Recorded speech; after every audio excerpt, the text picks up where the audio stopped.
Hai, apa kabar kalian hari ini? Pastinya sehat-sehat kan? Oke, sudah siap belajar kita hari ini? Kita mulai belajar sekarang ya. Nah, materi pembelajaran kita kali ini adalah interaksi antar negara-negara ASEAN.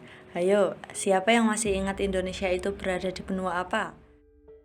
Ya, Indonesia merupakan negara yang berada di benua Asia, tepatnya di Asia Tenggara. Tentu, kalian masih ingat juga negara-negara yang berada di kawasan Asia Tenggara kan?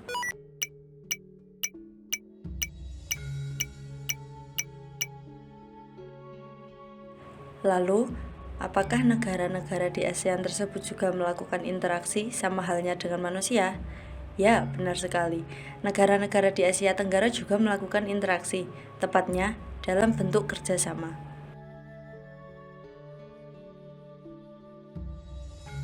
Nah, sebelum itu, kita pelajari terlebih dahulu pengertian kerjasama.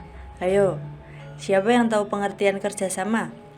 Ya, kerjasama adalah terjalinnya hubungan antara dua negara atau lebih untuk mencapai suatu kesepakatan. Jadi, di dalam interaksi ini, pelakunya harus dua negara atau lebih. Tentunya, kerjasama dapat terjadi pasti didorong oleh beberapa faktor. Lalu, apa sajakah faktor yang mendorong kerjasama antar negara ASEAN? Nah, interaksi ini dapat terjadi karena setiap negara memiliki keunggulan dan kekurangan masing-masing.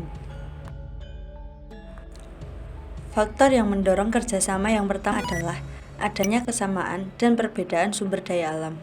Tentunya, kalian sudah mengetahui kan sumber daya alam yang dimiliki negara Indonesia? Ya, salah satunya adalah minyak bumi.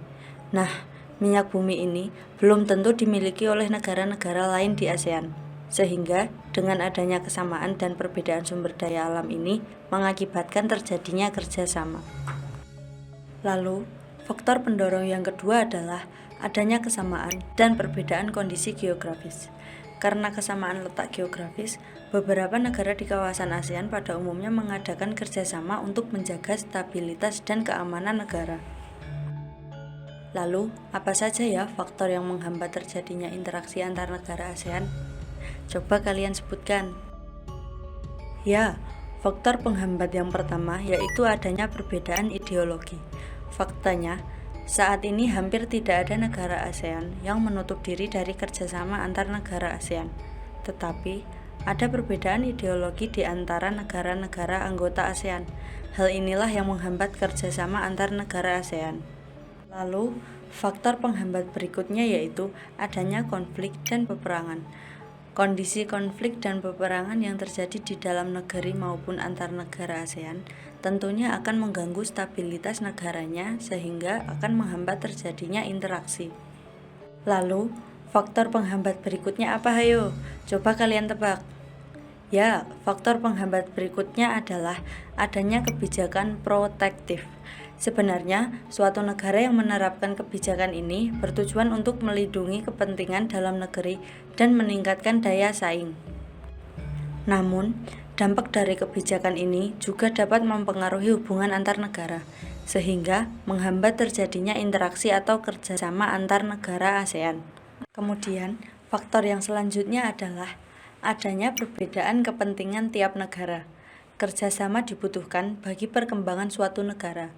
Akan tetapi, dalam kerjasama tiap-tiap negara memiliki kepentingan yang berbeda-beda. Nah, perbedaan inilah yang dapat menghambat terjadinya kerjasama antar negara-negara ASEAN. Ternyata, interaksi antar ruang yang terjadi antar negara-negara ASEAN sangat dibutuhkan ya.